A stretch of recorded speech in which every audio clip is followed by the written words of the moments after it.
Un peculiar ensayo de historia económica para tener presente, indispensable para encarar los próximos años sin perder el rumbo.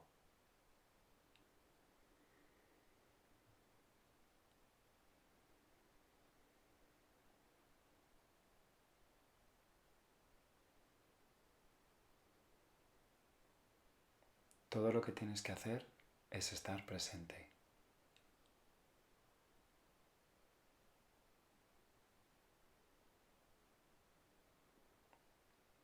La teoría de las franjas dice que existen 3 tipos de personas. El primer tipo son personas que son felices haciendo lo que hacen. Son personas que están en paz consigo mismas. Estas personas no tienen que cambiar nada en sus vidas. El segundo tipo son las personas que sienten que quieren hacer otra cosa o estar en otro lugar, pero no se atreven a dar el paso. El tercer tipo son las personas que, sintiendo que necesitan estar en otro sitio o hacer otra cosa, dan el salto y se aventuran al cambio. La buena noticia es que pertenezcas a la franja a la que pertenezcas, está todo bien, pues las 3 franjas son igualmente válidas y no eres mejor o peor por pertenecer a una u otra franja. La mala noticia es que millones de seres humanos se ven imposibilitados para elegir lo que quieren hacer. Esta es la gran desgracia que todos llevamos encima.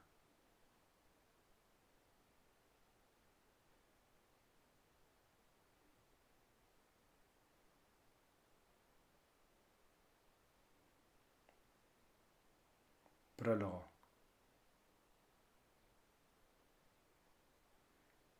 Este ensayo ha llegado a tus manos gracias a las nuevas tecnologías que el ser humano ha desarrollado con esfuerzo durante toda nuestra evolución. El gran avance de Internet ha hecho posible que todos estemos conectados. Es admirable de lo que somos capaces, ¿no te parece? Te propongo que pares un momento y tomes conciencia de lo que acabamos de decir.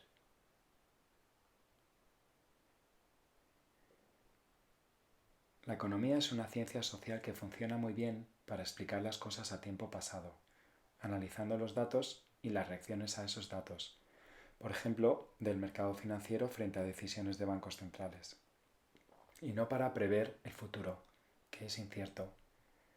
Estudiar la evolución de nuestra historia desde una perspectiva económica nos da una idea bastante clara de cómo la evolución tecnológica, una mejora de las herramientas, por ejemplo, hace que una persona o un grupo de personas adquieran una ventaja con respecto a otro u otros que no tienen acceso a ese avance. Esta ventaja trae consecuencias buenas y también consecuencias no tan buenas, como veremos. La historia se repite una y otra vez, y el ser humano sigue avanzando.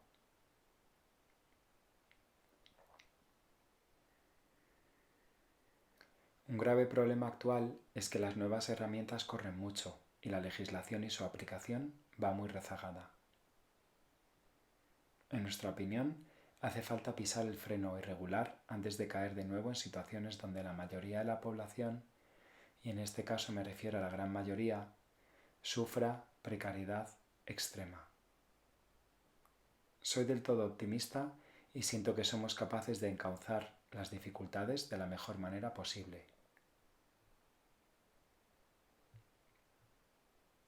Mientras lees estas palabras, están ocurriendo en el planeta decenas de miles de acciones inspiradas sobre la base de buenas intenciones, en tu entorno más cercano y también al otro lado del mundo.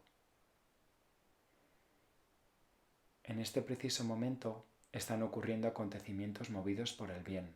Es aquí donde debemos enfocar. Claro que hay muchas cosas que arreglar y estamos todos en ello, pero recuerda que si no somos las personas las que arreglamos las cosas, la naturaleza pondrá todo en su sitio. No te quepa duda.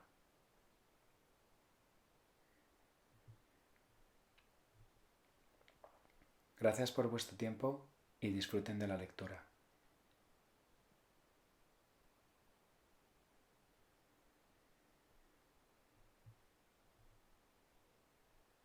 Introducción.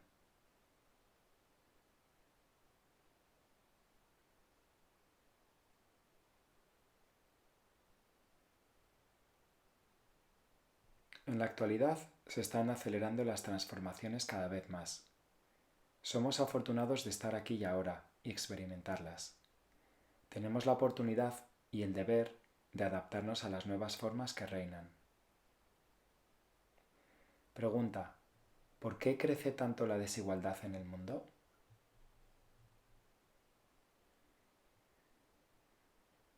En los últimos 20 años, el capitalismo ha evolucionado principalmente por dos motivos: la privatización de Internet por parte de las Big Tech americanas y chinas y la forma en que los bancos centrales, imprimiendo dinero, y los gobiernos, señalando a dedo a quién dar dicho dinero, han respondido a la crisis de 2008. Esta evolución está acelerando aún más las desigualdades, y es que la única inversión real que se ha hecho desde 2009 ha sido en las grandes empresas de tecnología, pocos conglomerados controlados por pocas personas. Dichas empresas han desarrollado, entre otras, algoritmos diseñados para afectar en el comportamiento de las personas, tal y como hizo el marketing de los años 60. Además, la existencia de esas pocas grandes empresas son en parte las causantes del cierre de muchísimas pequeñas y medianas empresas. Según escribo estas palabras, me acaba de llegar al teléfono un SMS de una empresa de contratación cuya propietaria es Amazon. ¿Te has parado a pensar en cuántas pequeñas y medianas empresas de contratación están cerrando en el mundo? Aquí un ejemplo de uno de los motivos principales por los que está creciendo tan rápido la desigualdad en el planeta. Podríamos ponernos a contar el número de empresarios que por falta de negocio, entre otros motivos, se ven obligados a cerrar, mientras esos pocos conglomerados se llevan todo el mercado para ellos. Sus dueños, pocas personas muy millonarias. ¿Lo veis? Es importante que las personas nos adaptemos a las nuevas tecnologías, por ejemplo, desarrollando o formando parte de negocios en la red, online. Si te gusta lo que haces, sigue haciéndolo. Si eres bueno en lo que haces, sigue haciéndolo. Pero recuerda que en paralelo con lo que haces puedes crear tu propio negocio, cualquier cosa. No te cierres a ello. Con la pandemia y el teletrabajo, el mercado laboral experimentó una fuerte transformación. Trabajar deslocalizado se convirtió por un momento en la norma.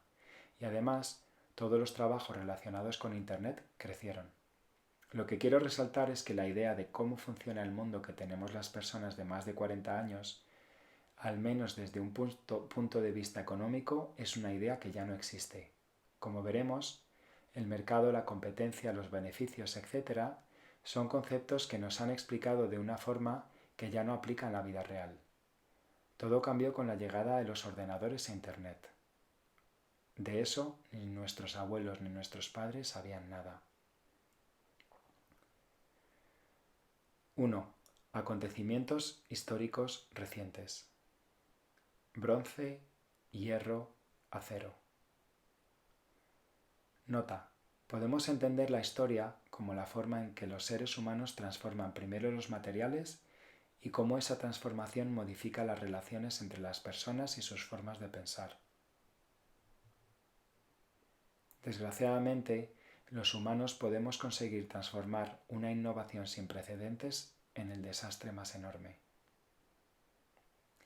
Algunas de las grandes civilizaciones más importantes, como Mesopotamia, Egipto, China o India, corrieron más en el paso del bronce al hierro y finalmente al acero.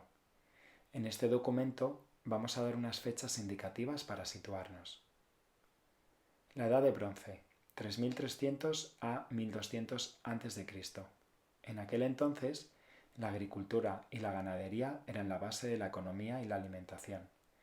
La nueva tecnología propició grandes cantidades de excedente, lo que permitió que se desarrollaran relaciones comerciales de larga distancia. Esta acumulación de riqueza pagó, por ejemplo, la construcción de enormes templos. La Edad de Hierro, de 1200 a.C., y finaliza con la invención o adopción de la escritura en cada sociedad, que marca el comienzo de la historia.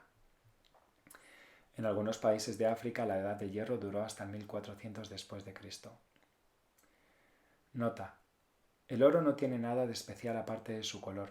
Es un metal más, al que los seres humanos hemos dado esa importancia extra que todos conocemos.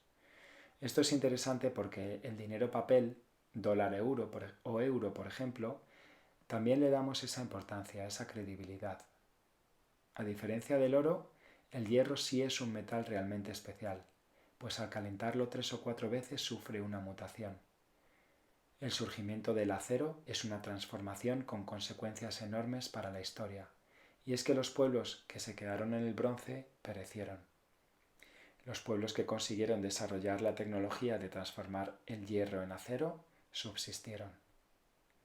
Aproximadamente en 1760 comenzó la primera revolución industrial, donde el trabajo hecho a mano dio paso a métodos de producción con máquinas. En 1856 llegó el desarrollo de Henry Bessemer, que consiguió producir acero de forma mucho más eficiente, y a eso se le une en 1865 el electromagnetismo de Maxwell. Así entramos en la segunda revolución industrial y un nuevo sistema económico conocido con el nombre de capitalismo. Data aproximadamente de 1860 en adelante. La Edad de Hierro, además de avance y evolución en algunos campos, trajo malísimas consecuencias en otros. El acero endureció nuestros corazones, enfrió nuestras almas, destruyó valores y fomentó las injusticias. Fue desde la Edad de Hierro que vimos claramente cómo una fuente de riqueza creó a la vez hambre para muchos. Es así como podemos entender que el avance en la tecnología moldea la evolución de las civilizaciones.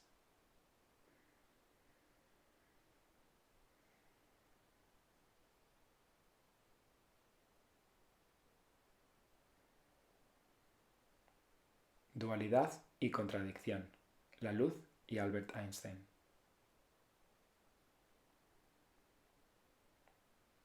Pregunta: ¿debe la raza humana limitar su poder tecnológico? ¿Cómo controlarlo? ¿Es la luz una disturbación del éter, como el sonido? ¿O es tal vez una partícula que no puede doblar esquinas y solo viaja en línea recta?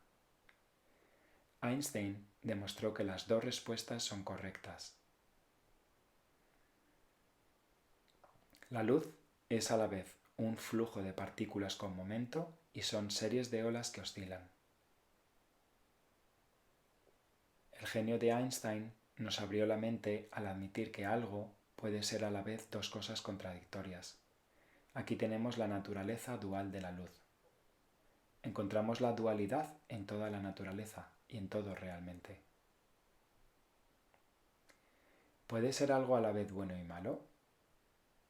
Las naturalezas contradictorias nos enseñan, por ejemplo, cómo el acero, el motor de vapor o los ordenadores conectados en red pueden ser grandes liberadores o hacernos esclavos.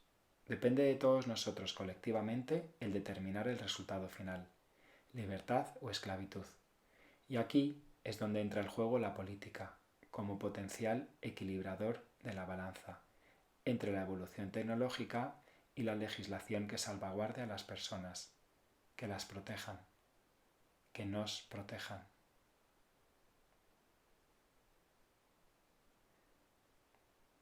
Capitalismo y dinero.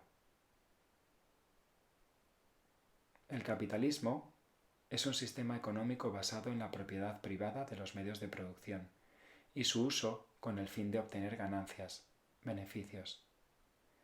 A los trabajadores les pagan por su tiempo, pero no por su entusiasmo. Mi entusiasmo no me lo pagan, pues no está contabilizado, no es cuantificable. Y es ahí donde aparece el valor añadido, el valor que se queda el propietario de los medios de producción, por ejemplo, su beneficio. La dualidad del trabajo y los salarios se puede entender de la siguiente manera.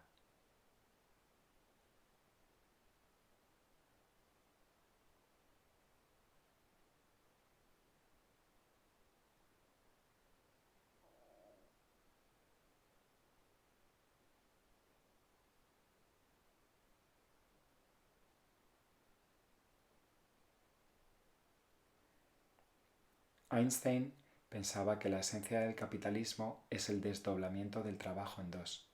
He aquí su secreto: la imposibilidad de cuantificar el sudor, el esfuerzo, la inspiración o las lágrimas de los trabajadores. A veces, como sabes, las cosas no son lo que parecen. Nuestra realidad limitada por nuestra mente nos permite la calma, mediante creencias como por ejemplo que la hierba es verde, creencia falsa y a la vez de gran ayuda.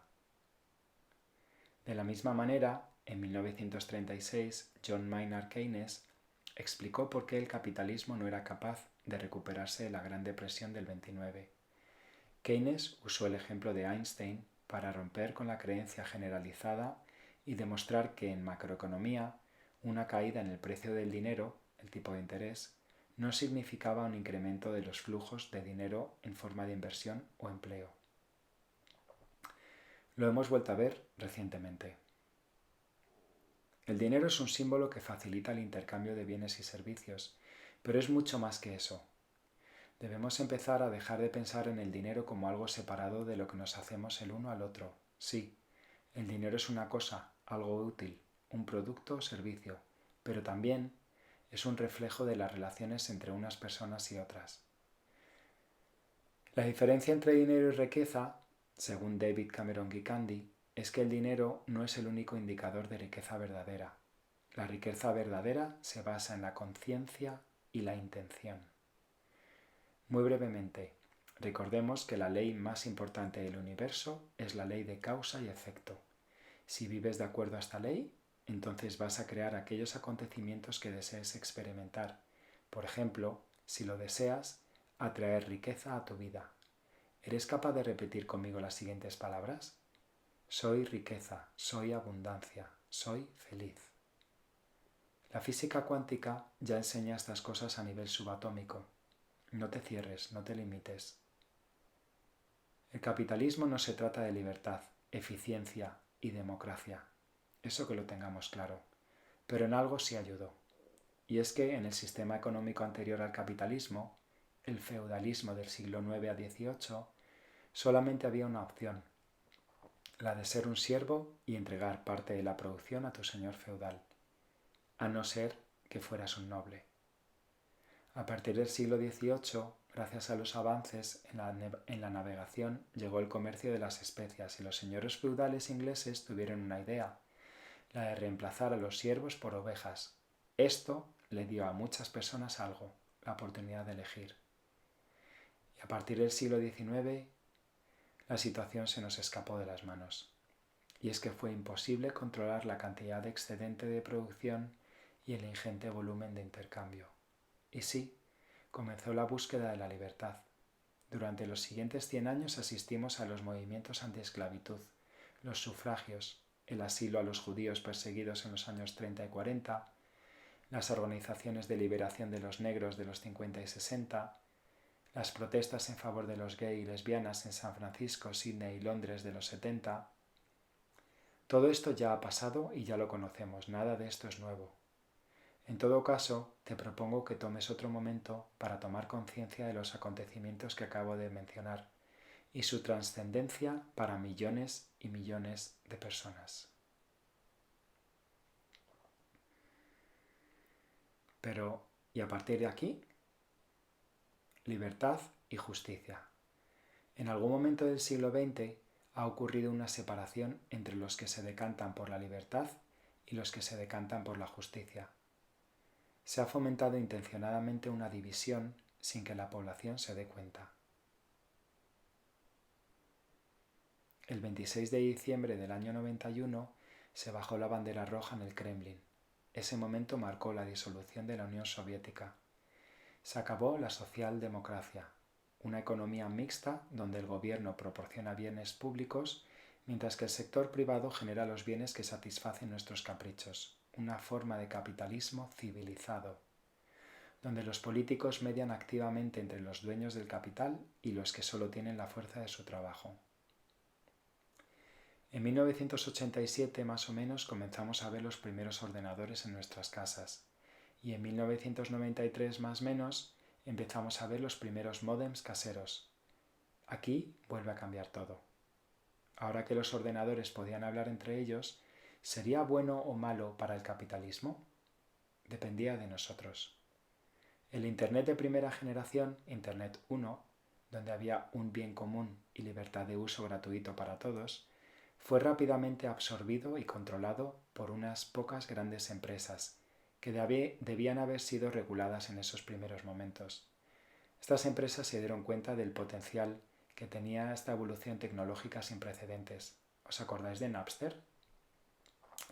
No haber limitado el control de esta herramienta por parte de los órganos reguladores desde un principio ha sido un tremendo error. Esto ha traído precariedad para la mayoría de la población e incluso ha llevado a los gobiernos y los países a adoptar una posición de inferioridad frente a los propietarios y magnates de Internet. El capitalismo de 1860 nos trajo la oportunidad de elegir.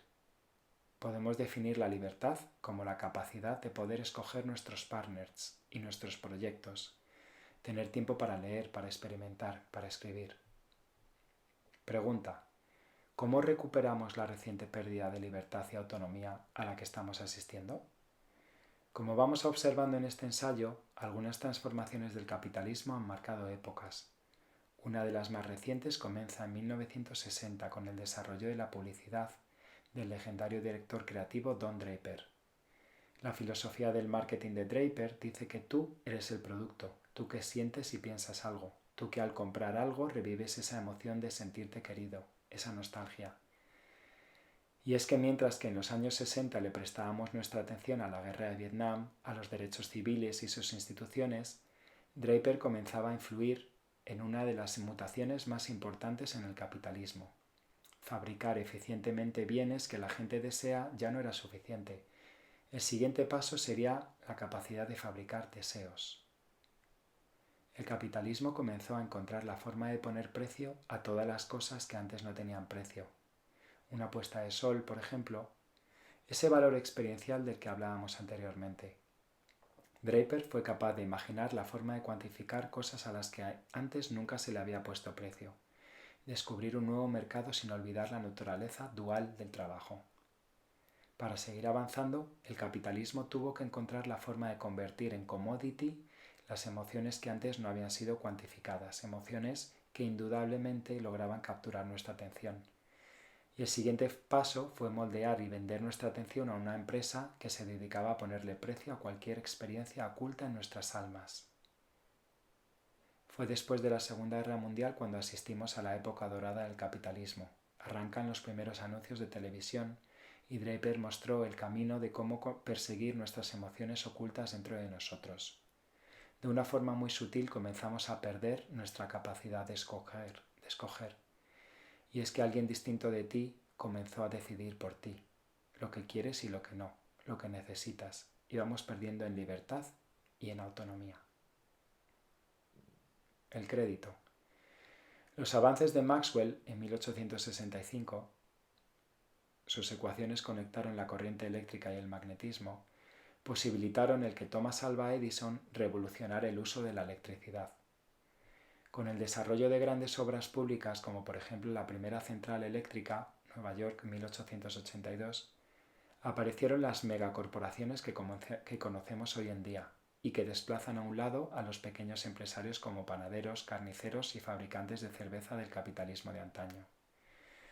Para poder acometer estas grandes obras públicas, necesarias por ejemplo para conectar un país, hacía falta mucho dinero.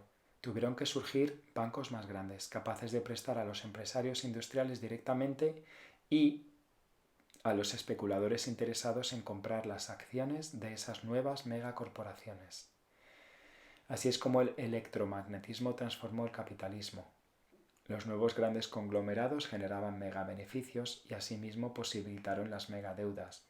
Con los Edisons, los Westinghouses o los Fords de la época, aparecieron los primeros grandes descubiertos en cuenta de la historia.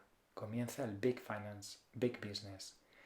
Los grandes conglomerados empresariales que prometen beneficios futuros a muy largo plazo.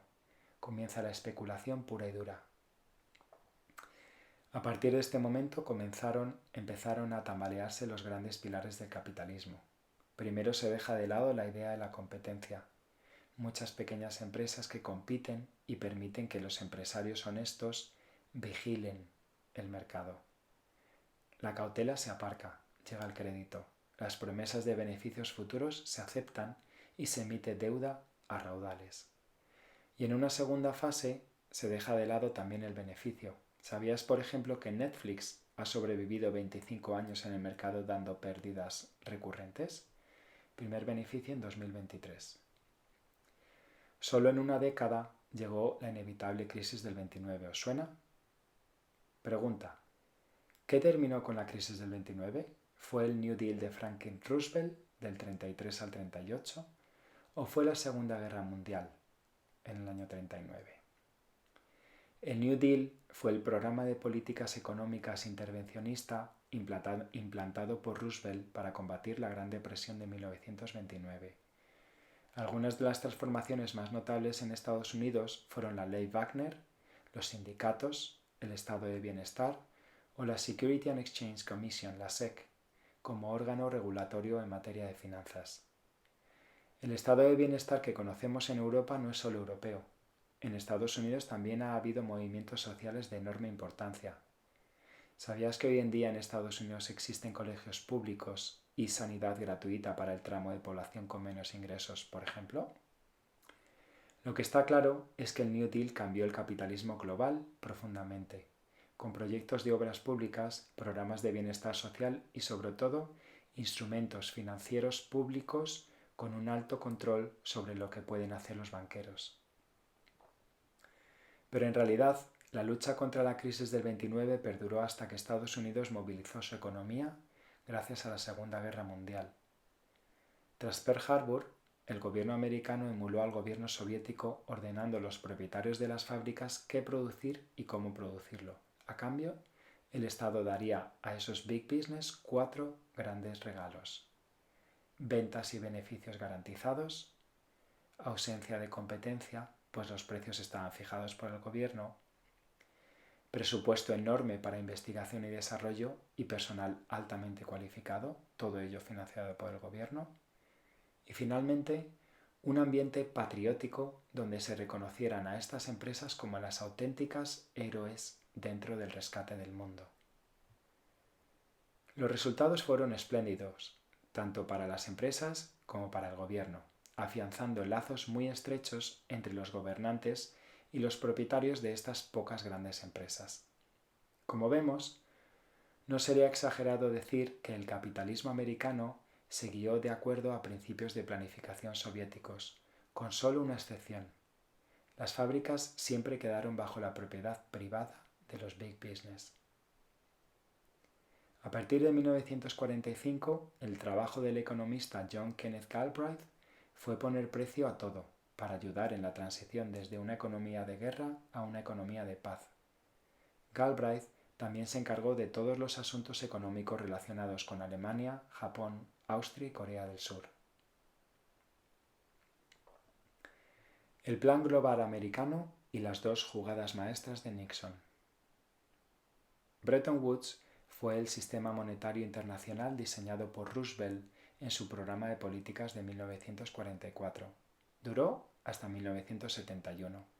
Su propósito era noble: impedir otra crisis del 29, después de la Segunda Guerra Mundial. Pero su estrategia tal vez no era tan noble, a saber, utilizar a Europa, Japón y otros países para salvaguardar la economía americana.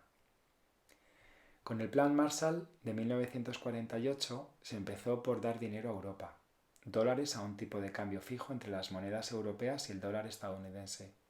El dólar se convirtió en la principal moneda de reserva y divisa de referencia en el comercio mundial. Los beneficios ya no eran una prioridad. Para el plan era mucho más importante mantener a todos los trabajadores americanos ocupados, y para ello se necesitaba generar demanda externa, clientes de fuera de Estados Unidos que compraran bienes producidos dentro de Estados Unidos. Como hemos hablado anteriormente, de la demanda interna se encargaba Don Draper. La radio y la televisión se utilizaban para llamar la atención de la población. Esa atención es el commodity en sí. Pregunta: ¿cómo generó Estados Unidos demanda externa después de la Segunda Guerra Mundial? La jugada maestra número 1. La clave para alcanzar la edad dorada del capitalismo fue involucrar al resto del mundo dentro de la economía americana, de forma que otros países como Alemania o Japón fueran un eslabón más. Me parece muy importante mencionar que dentro del programa de políticas de Roosevelt, los New Dealers reescribieron las constituciones de Japón y Alemania y marcaron las primeras pinceladas de la Unión Europea. Y es que una Europa unida es más fácil de controlar. Desde 1945 hasta el 71, América, Europa y Japón disfrutaron de crecimientos altos, bajas tasas de desempleo e inflación y disminución masiva de las desigualdades. El factor determinante de este éxito fue que todos querían el dólar, y para que el dólar pudiera mantener un tipo de cambio fijo, América tenía que tener un superávit comercial, vender más bienes de los que compraba, y lo consiguió entre finales de la guerra y 1965. Había que sostener la industria americana a cualquier precio.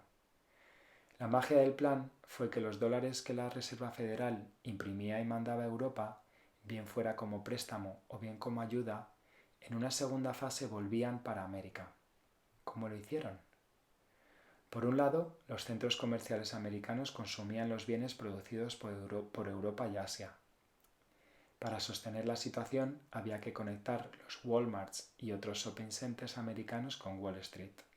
Los beneficios fruto de la demanda interna generados por las grandes empresas americanas se reinvertían en la bolsa americana. Por otro lado, los empresarios europeos y asiáticos, Japón y más adelante China, acumulaban más y más beneficios, fruto de la reconstrucción de Europa y Japón posguerra y de la exportación de bienes a Estados Unidos, que reinvertían a Estados Unidos, aunque solamente en los tipos de activos que Washington permitía: Wall Street, bienes inmuebles, deuda pública o bien en empresas pequeñas. Washington no permitía a inversores extranjeros invertir en las grandes empresas americanas. A estas solo se puede acceder a través de las tres grandes, los monopolios dueños del capitalismo estadounidense: BlackRock, Vanguard y State Street. El plan comenzó a fallar estrepitosamente a finales de los 60, pues Estados Unidos empezó a acumular unos déficits comerciales cada vez más grandes. El plan se tambaleó principalmente por tres motivos: la guerra de Vietnam, tremendo gasto para la economía estadounidense; el llamado Great Society Program del presidente Lyndon Johnson, que si bien redujo la pobreza sustancialmente, al mismo tiempo implicó la importación masiva de bienes fabricados en Europa y Japón; y que las fábricas alemanas y japonesas adelantaron a las americanas tanto en calidad como en eficiencia. Así, el 15 de agosto de 1971, Nixon anunció la salida de Europa de la zona dólar. Se terminaba con el sistema monetario Bretton Woods. En su lugar, lo que se acordó fue dar al sistema financiero libertades sin precedentes.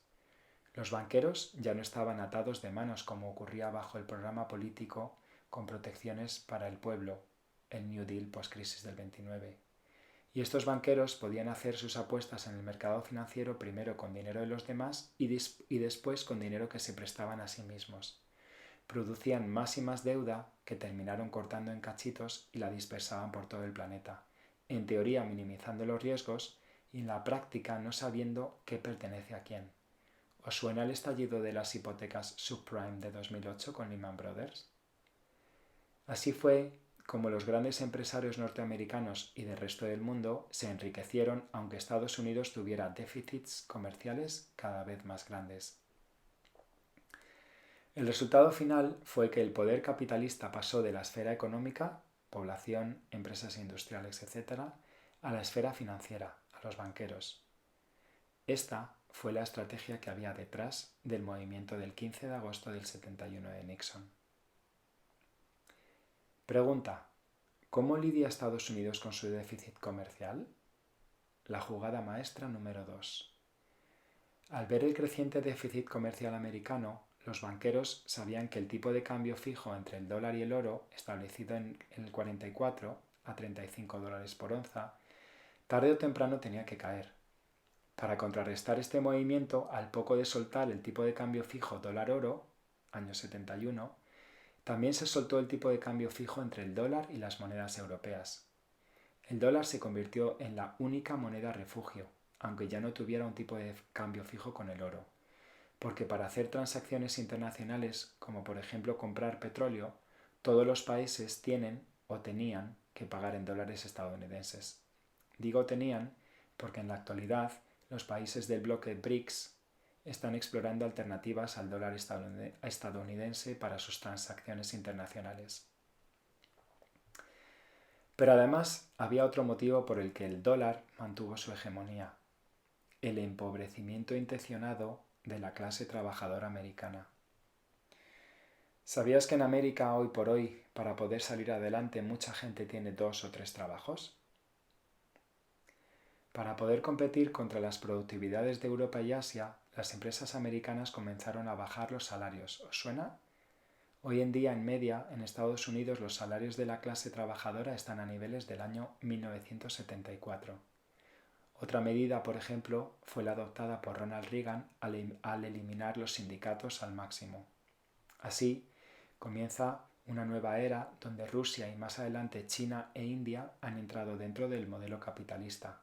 Unos 2.000 millones de trabajadores nuevos entran a competir, lo que trae más austeridad para el trabajador americano y más dinero a Wall Street. Con tanto dinero, los banqueros tenían la carne que necesitaban. Para que nos hagamos una idea, en 2002 todo el planeta produjo unos 50 trillones de dólares en ingreso. Al mismo tiempo, el mundo financiero mostraba 70 trillones de dólares en transacciones y otros movimientos. 5 años después, en 2007, el planeta mostraba 70 trillones en ingresos y el mundo financiero había aumentado a 750 trillones de dólares. Hoy, en 2025, estamos en 1.000 trillones de dólares. ¿Cómo es esto posible? Pues a través de instrumentos financieros llamados derivados. ¿Os suenan? Warren Buffett los llama las armas de destrucción financiera masiva. Cuando escuchamos la palabra trillones viniendo de Estados Unidos, significa lo que en Europa llamamos billones. 100 trillones en USA o 100 billones en Europa. La globalización y el neoliberalismo. La gran mentira. Pregunta: ¿por qué Nixon no mantuvo el sistema monetario Bretton Woods y el tipo de cambio fijo? En 1978, Paul Volcker dijo públicamente que el plan era provocar una desintegración controlada de la economía mundial. ¿Para qué? Para mantener la libertad financiera necesaria para que los financieros, banqueros, especuladores, etc., pudieran hacer lo que les diera la gana. En la década de los años 80 ya se le estaba pidiendo al pueblo que se abrochara el cinturón, mientras se erigía un sistema internacional lo más inestable posible, con deudas, déficits y apuestas en el mercado. La desintegración controlada de Bretton Woods nos traería un nuevo sistema, la globalización. Y a este nuevo sistema no le importa dañar a los trabajadores, americanos o de donde fueran. Lo que sí quería era ayudar a la élite. Para ello crearon una nueva ideología, el neoliberalismo. La gran mentira comenzó a finales de los años 70, coincidiendo con la aparición de los primeros ordenadores personales. Con los ordenadores se empezaron a liar mucho más las cosas, sobre todo dentro del mercado financiero. Se crearon las opciones y futuros, mercados derivados, y el resultado fue la crisis de 2008. Si bien es cierto que los ordenadores han ayudado en todo el desarrollo, sobre todo en sus 2 primeras décadas de existencia, desgraciadamente ha sido la herramienta, no el causante, principal que ha provocado la situación actual, la contradicción de la que hablábamos anteriormente. Además, Internet ha creado un nuevo tipo de capital, el cual ha dado a los dueños de Internet la llave para salirse del capitalismo y permitirles pasar a formar parte del grupo selecto de pocos señores poderosos que reinan el mundo. Por si fuera poco, la cantidad de planes de rescate que los grandes bancos centrales han ejecutado después de 2008 han permitido que siga la canalización de dinero a Wall Street. Pero esta vez hay una gran diferencia. El dinero no fluye de los mercados financieros a la economía real, como debería ocurrir. Fábricas, agricultura, al bolsillo de los trabajadores, de los propietarios de las pymes. Casi todo el dinero que ha llegado a Wall Street se ha quedado allí, con la excepción del dinero que ha ido a las pocas y grandes empresas tecnológicas y a sus propietarios. En realidad, sí hubiera sido posible un nuevo sistema en el que más riqueza no implicara más pobreza. Lo hemos visto post-2009 y sobre todo con la pandemia. Pero desgraciadamente, los gobiernos no dejan de ser un eslabón más dentro del actual plan, cuyo objetivo final es maximizar las desigualdades. Conclusiones.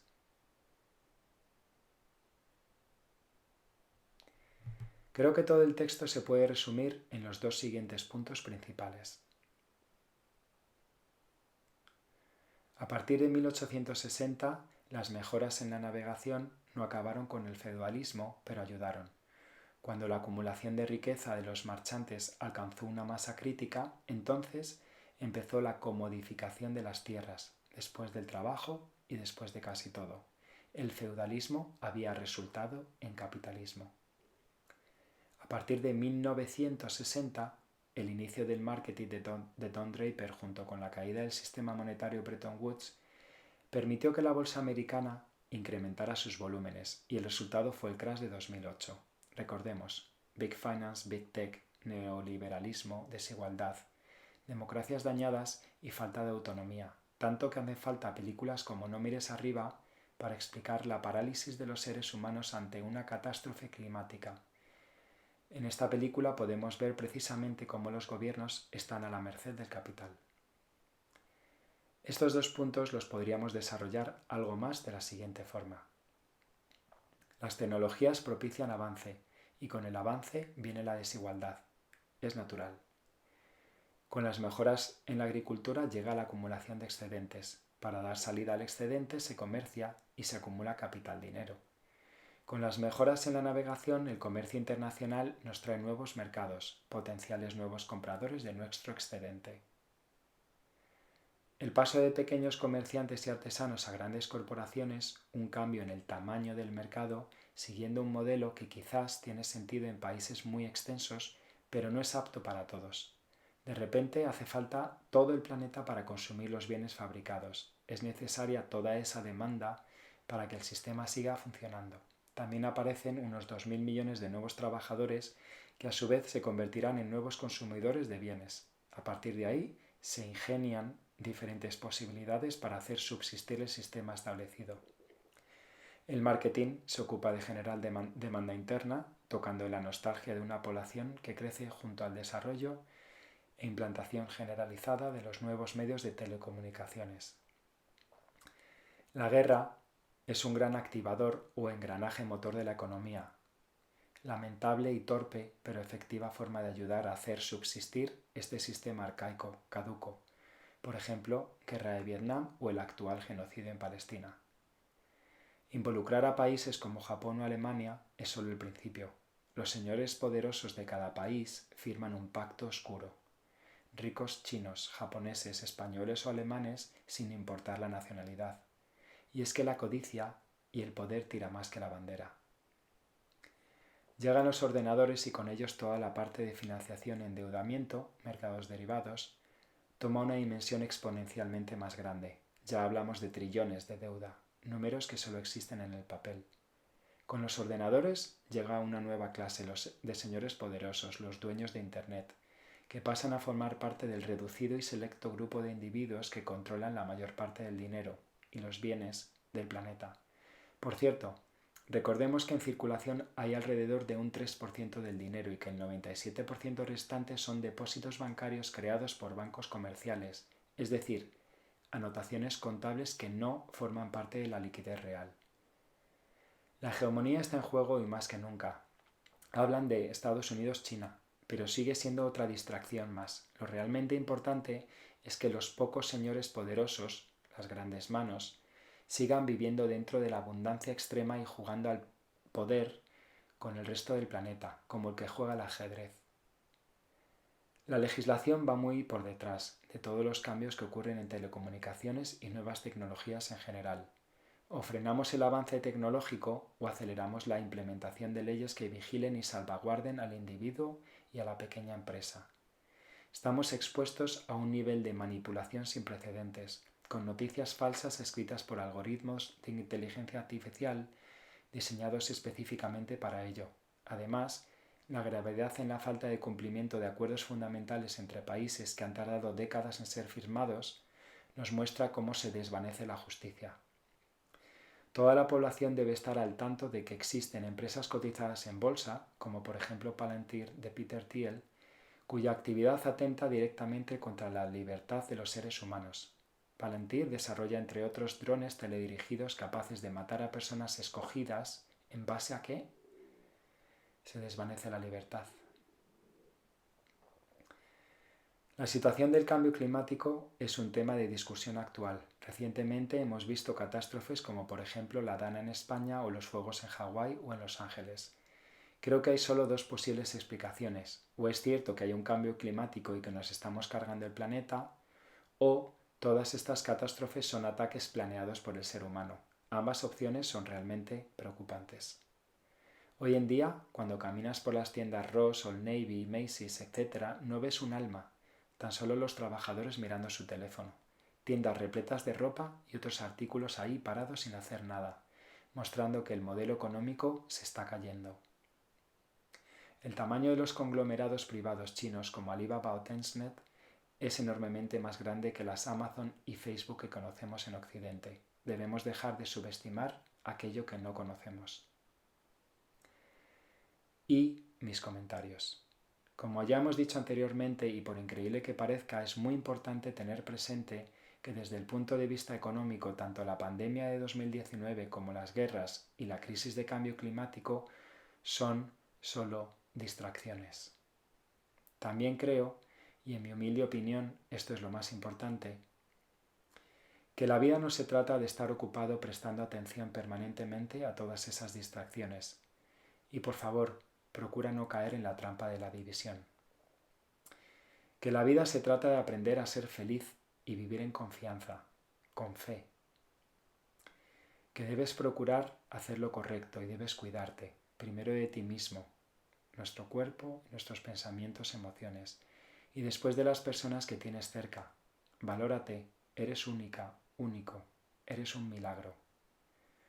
Nunca dejes de manifestar sin miedo lo que te parece justo e injusto y reivindicar las libertades y derechos que como seres vivos merecemos todos. Aprende a decir las cosas de forma amable, procurando no hacer daño y siempre con buenas intenciones, siempre. Aprende a decir no. Cultiva el arte de escuchar y darle tu atención a la persona que tienes delante. Cultiva el arte de respirar conscientemente y sentir la dicha simplemente por estar aquí y ahora. Meditar ayuda en todo lo que acabo de describir.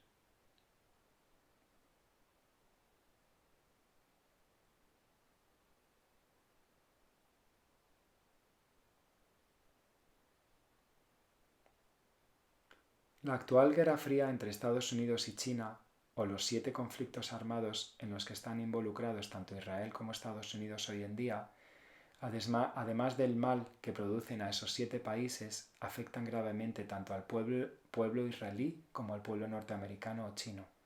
Esto nos muestra que los que toman decisiones en esos países no tienen resquemor alguno en mermar en la vida de sus compatriotas, un plan de unos pocos que afecta a la mayoría. Vale que no puedas hacer nada a nivel macroeconómico, pero por lo menos que sepas, que entiendas y que razones de qué trata el plan, este juego o película en que vivimos.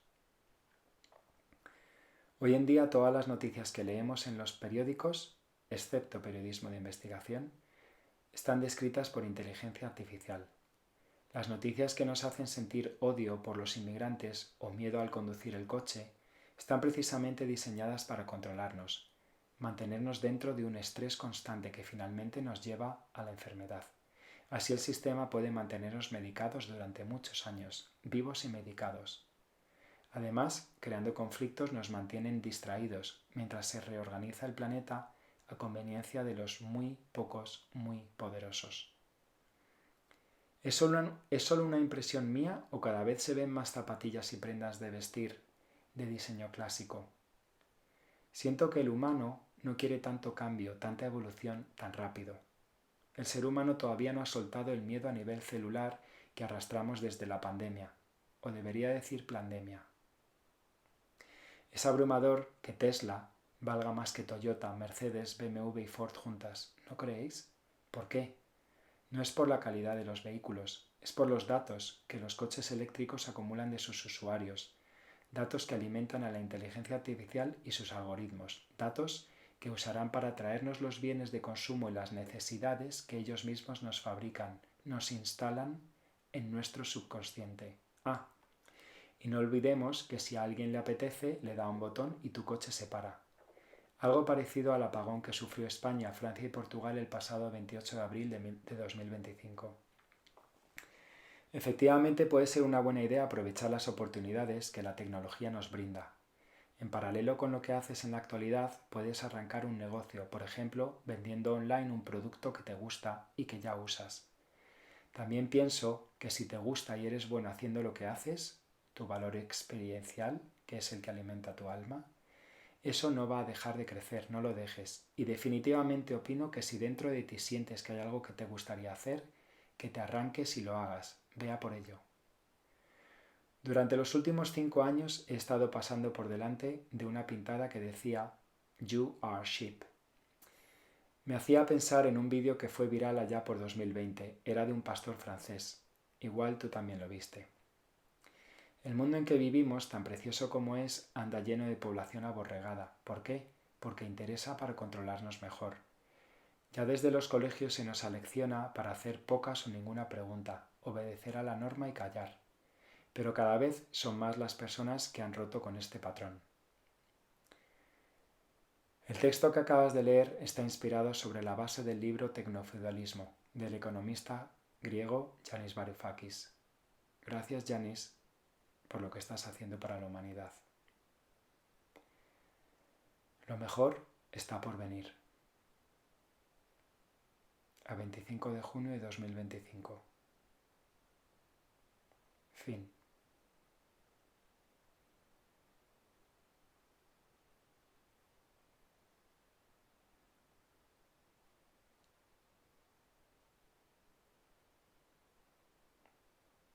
Apéndice. Definiciones. Algoritmo. Un algoritmo es una serie ordenada de instrucciones, pasos o procesos que llevan a la solución de un determinado problema. Feudalismo. Siglo IX a XVIII. El feudalismo es un sistema político, económico y social que predominó en Europa occidental durante la Alta y Baja Edad Media, caracterizado por la descentralización del poder político y la tenencia de la tierra por parte de la nobleza. Este sistema se basa en la distribución de la tierra y el trabajo en ella, donde los nobles poseían la tierra como propiedad y la administraban. La organización social del feudalismo se estructuraba en base a feudos, que eran contratos que vinculaban a los señores feudales con sus vasallos. El sistema feudal se caracterizaba por una jerarquía social en la que el poder se descentralizaba desde la cúspide, donde se encontraba el rey o el emperador, hacia los niveles locales donde la nobleza ejercía el poder con relativa autonomía. Señor feudal. Un señor feudal era una figura central en el sistema político, económico y social del feudalismo durante la Edad Media en Europa. El señor feudal era una persona de la nobleza que poseía un feudo, un territorio que incluía un castillo, las tierras de alrededor y las personas que vivían en él. El señor feudal ejercía el poder político, económico y social sobre su feudo, tomando decisiones que afectaban a la población que residía en él, principalmente los campesinos que trabajaban las tierras y entregaban parte de su producción al señor feudal. El poder del señor feudal era hereditario, obtenido por ser hijo heredero del anterior señor feudal de un feudo. Los primeros señores feudales fueron nombrados por reyes, que les otorgaron un feudo y el poder de gobernar y administrar las tierras a cambio de que defendieran el reino ante diversos peligros. A su vez, los señores feudales podían tener vasallos menores, que eran otros señores feudales a los que otorgaban una porción de feudo a cambio de lealtad militar y política. Capitalismo. Sistema económico basado en la propiedad privada de los medios de producción y en la libertad de mercado. En este sistema, los individuos y las empresas privadas poseen los medios de producción y las decisiones económicas se rigen por el mercado y la búsqueda de beneficios. Los factores clave son el capital y el trabajo, y el dinero es la medida para los intercambios económicos entre los diferentes agentes económicos. El origen del término capitalismo se remonta a la idea de capital y su uso para la propiedad privada en los medios de producción, aunque no fue hasta 1860 que se convirtió en una corriente reconocida. Históricamente, el capitalismo se asocia con la revolución industrial y el auge de la economía basada en el comercio y la producción a gran escala. El sistema capitalista promueve la competencia y recompensa el emprendimiento y la innovación, lo que ha contribuido al desarrollo tecnológico y económico. Sin embargo, también ha sido objeto de críticas por generar desigualdad social y concentrar la riqueza en manos de unos pocos. Capital: conjunto de recursos, dinero, bienes, propiedad intelectual, habilidades, que se utilizan para generar bienes y servicios. Capital financiero, humano, físico, social, que se usan para generar valor. Dinero: es un medio de intercambio aceptado generalmente dentro de una comunidad para realizar transacciones comerciales y económicas. Carece de valor intrínseco, pero tiene un valor de intercambio abstracto y simbólico determinado por convención. Riqueza: abundancia de recursos, tanto materiales como inmateriales, que posee una persona o un colectivo. Libertad: capacidad humana de actuar según la propia voluntad sin coacción ni opresión por parte de otros sujetos. Implica la posibilidad de elegir y actuar de acuerdo con sus valores, criterios, razón y voluntad, siempre respetando la libertad de los demás. Bretton Woods, 1944, sistema económico y monetario internacional que ayudaría a las naciones devastadas por la guerra y estimularía el crecimiento económico futuro, creando el Fondo Monetario Internacional y el Banco Mundial. Bretton Woods estableció reglas para las relaciones comerciales entre países, incluyendo la fijación de tipos de cambio dentro de un margen del 1% respecto a una paridad fija con respecto al dólar estadounidense, que a su vez estaba fijado al oro en $35 por onza. Globalización: proceso político, económico, tecnológico, social, cultural y religioso a escala mundial que se basa en la creciente comunicación e interdependencia entre los distintos países del mundo. Neoliberalismo: ideología y enfoque económico que promueve la reducción del papel del Estado en la economía, favoreciendo la desregulación, la privatización de empresas públicas y la liberalización del comercio. Surgió como respuesta a las crisis económicas de las décadas de 1970 y 80, proponiendo que el mercado libre es la mejor herramienta para generar prosperidad y eficiencia. El neoliberalismo ha sido asociado con políticas que incluyen privatización, desregulación, despolitización, elección del consumidor, flexibilización del mercado laboral, globalización económica, libre comercio, austeridad y reducciones en el gasto gubernamental. Patrón oro: sistema monetario en el que el valor de una moneda está directamente vinculado a una cantidad específica de oro, un tipo de cambio fijo con el oro establecido por el gobierno. New Deal: fue el programa de políticas económicas intervencionista implantado por Franklin Roosevelt para combatir la Gran Depresión del 29.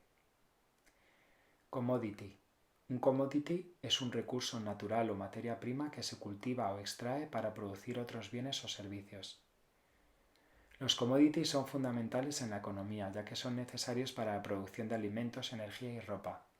Su precio está determinado por la oferta y la demanda, y pueden fluctuar significativamente debido a factores como eventos geopolíticos, desastres naturales y cambios en las políticas económicas. Además, existen nuevos tipos de commodities virtuales como criptomonedas y datos, que han surgido con el avance de la tecnología digital y han creado nuevas oportunidades de inversión.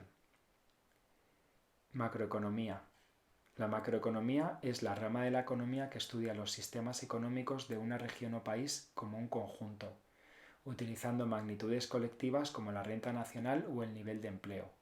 Se centra en el análisis de los procesos de producción, intercambio y consumo de bienes y servicios a gran escala, y es esencial para entender las tendencias globales como el PIB, la inflación y el desempleo.